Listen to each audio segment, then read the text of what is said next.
A questão do preconceito, como eu estava falando para vocês, é algo que é aprendido, não nasce com você.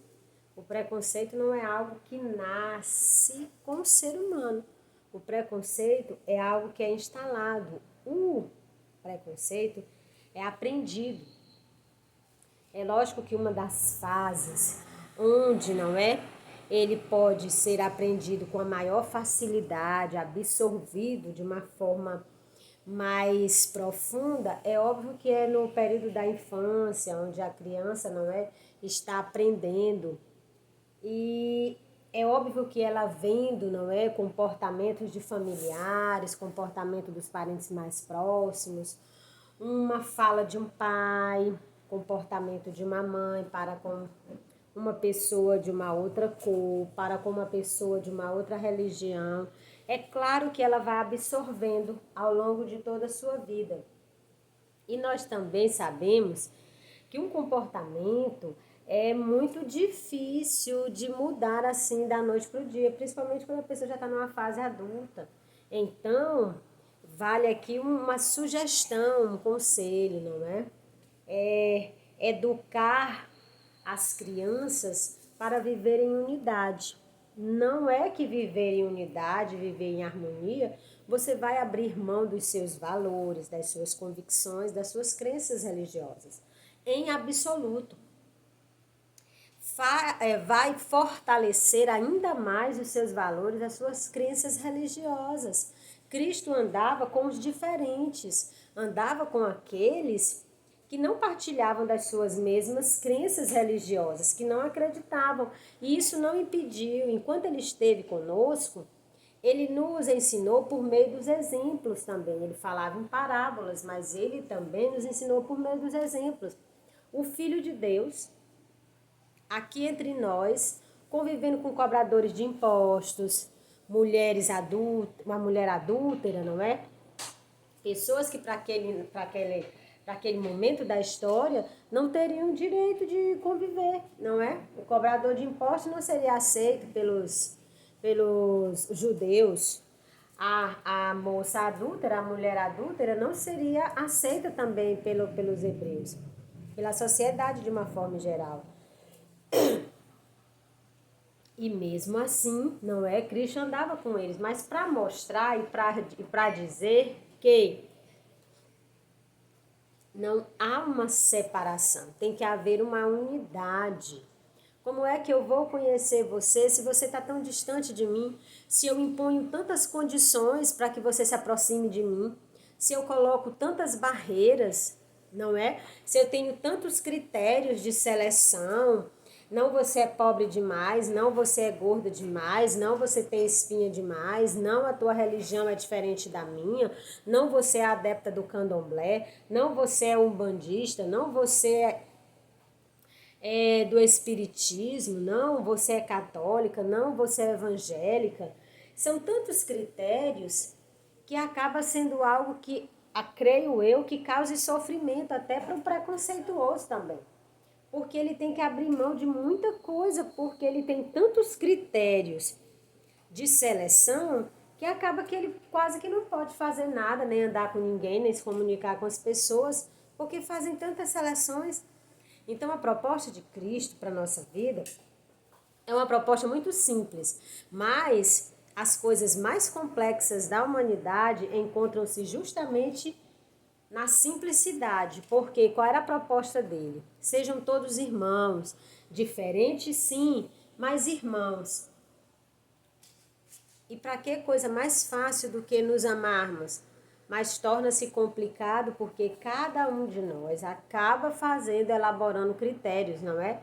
Confundindo aí, acha que uma série de sentimentos é parecido com amor, é amor, quando na verdade não é. E aí estabelece uma série de critérios e aí vai se tornando uma pessoa altamente preconceituosa, que não quer ouvir, que não quer estar perto, que não quer que ninguém esteja perto, que não quer conviver, que quer impor suas ideias, que não quer aceitar pensamentos alheios.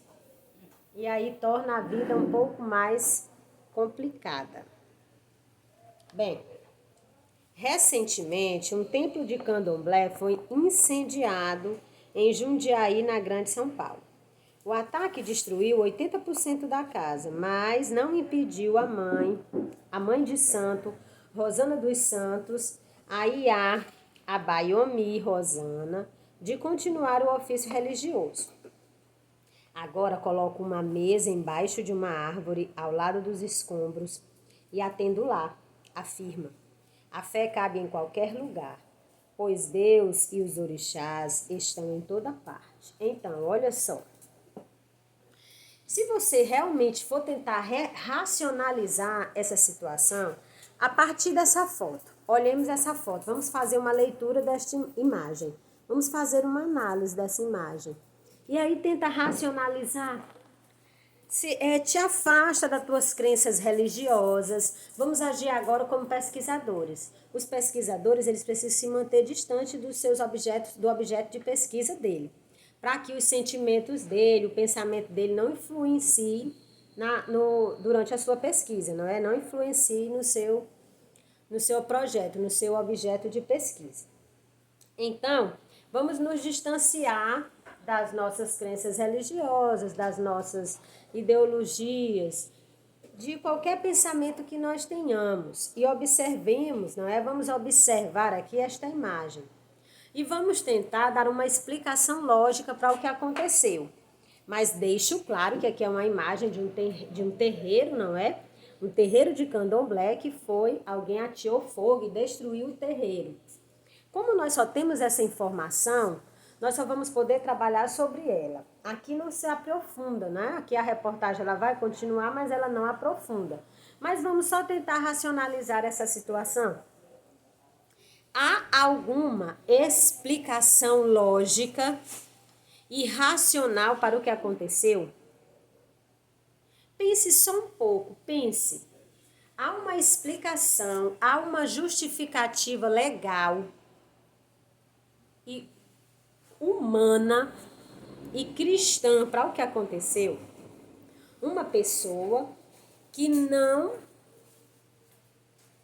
entende, não compreende, não aceita e simplesmente ateia fogo a um local. Tem uma explicação? E ainda há quem tente explicar utilizando o nome de Deus, né? Dizendo que está agindo em nome de Deus. Mas a proposta de Deus não é essa. A proposta de Deus é que nós nos amemos com uns aos outros, como a nós mesmos, e amemos a Deus. A proposta de Deus não é uma proposta de separar.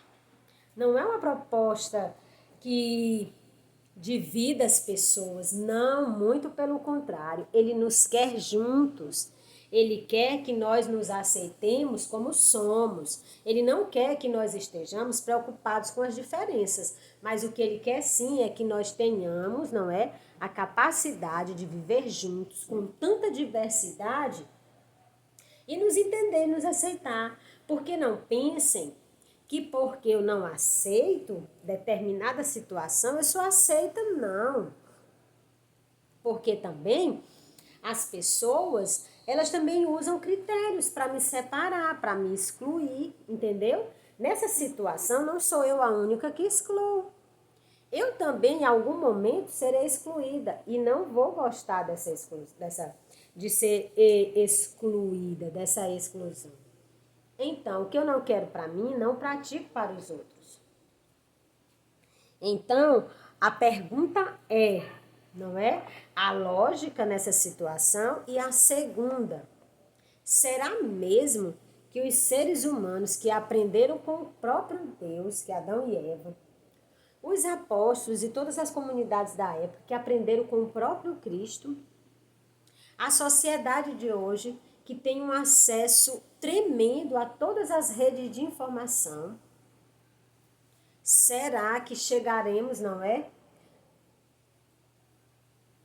a um ponto de não conseguirmos conviver uns com os outros por conta das nossas diferenças? Tira todas as diferenças, vão ficar apenas nós, seres humanos. Então, vamos respeitar as nossas diferenças, vamos nos respeitar também, porque eu acredito, volto a falar, creio que causa um sofrimento sem descrição para uma pessoa que é preconceituosa. Porque ele precisa ficar o tempo todo alerta para não se misturar, para não se envolver, para não se aproximar dessas pessoas, para não estar com elas, entendeu? Então, eu creio que também cause para ele um sofrimento fora do normal. O templo funcionava havia 10 anos e nunca havia registrado ameaça. Não foi nada pessoal, foi contra a nossa religião de matriz africana, diz ela, que trabalha para reconstruir o lugar. Era solo sagrado, existiu muito amor lá. Gente, aqui, meus amores, o que nós temos que entender aqui, veja, que para ela, do ponto de vista dela, aquele é um lugar sagrado, sim. Então, se ela entende aquele local como um local sagrado e eu a respeito, eu não vou profanar aquele lugar, eu não vou atirar fogo naquele lugar. Se eu respeito a senhora Rosana, se eu respeito as crenças religiosas dela e nós vivemos em um país que temos o direito de professar as nossas crenças religiosas, sejam elas quais forem, então que direito eu tenho eu? Nem a Constituição me ampara. Nem as leis de Deus também não me amparam, porque Deus não disseminou o ódio. Cristo Jesus não disseminou o ódio, não disseminou ideias de segregão, de segregar, de segregação, quer dizer. Me perdoem o termo usado de forma errada. Ele não disseminou isso. Vamos segregar as pessoas, vamos separar, porque nós somos cristãos e eles não são. Não, a proposta dele foi totalmente diferente. Então, nem a Constituição vai me amparar e nem as leis de Deus também vão me amparar. Líder do Brasil contra a intolerância religiosa, Diego Montoni, critica a ausência de legislação específica. Temos de nos basear criminalmente e até civilmente em outros crimes. Cláudio Bertoli Filho, antropólogo, diz que a intolerância é resultado da dificuldade de conviver com a diversidade. É exatamente o que eu estava falando com vocês. Essa dificuldade de conviver com as diferenças, de aceitar o diferente e de entender que o diferente tem os meus mesmos direitos. Tem o direito de vir, tem o direito de se expressar, tem o direito de professar a sua fé. Tudo assegurado por lei. Só que antes de sermos, antes de termos a Constituição, nós somos filhos de Deus. E Deus nos convoca a vivermos em harmonia, a vivermos como irmãos e não como inimigos. Nós só temos a perder se formos levar essa condição de preconceito, de ser uma pessoa preconceituosa, nós só tendemos a sofrer. É um sofrimento muito grande para a pessoa que é preconceituosa e principalmente para a pessoa que é o objeto dessa raiva, o alvo dessa raiva, o centro desse ódio descabido, desmedido, não é? Porque não há uma justificativa. Ele tem as crenças religiosas dele, eu tenho as minhas crenças, eu sou católica. A nossa sala de aula tem inúmeras religiões. Imagine se nós não conseguíssemos conviver. E é porque a nossa sala de aula é limitada, é um pequeno espaço onde convivem no mínimo 40 pessoas.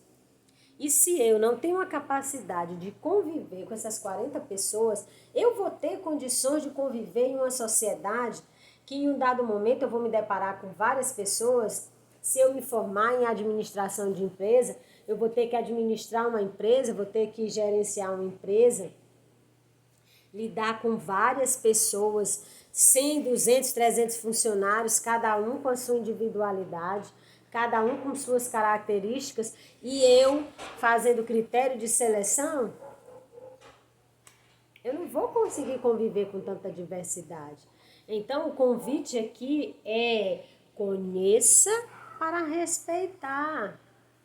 E mesmo que não conheça, nós temos a obrigação de nos proteger uns aos outros, de nos respeitar uns aos outros, de nos amar uns aos outros, meus amores. Amados, aqui a minha aula encerra. Como atividade, eu deixo a leitura das páginas 54 e 55 e a 56. Na 54, De Olho no Mundo, as religiões de matriz africana na Europa.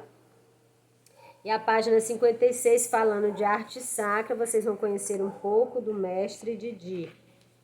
E como atividade, as questões que estão na página 57, ok?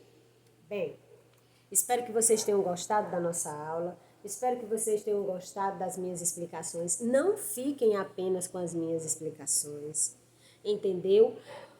Utilizem a minha explicação, a leitura do livro, ampliem, façam pesquisas inúmeras e depois disso formulem a própria opinião de vocês.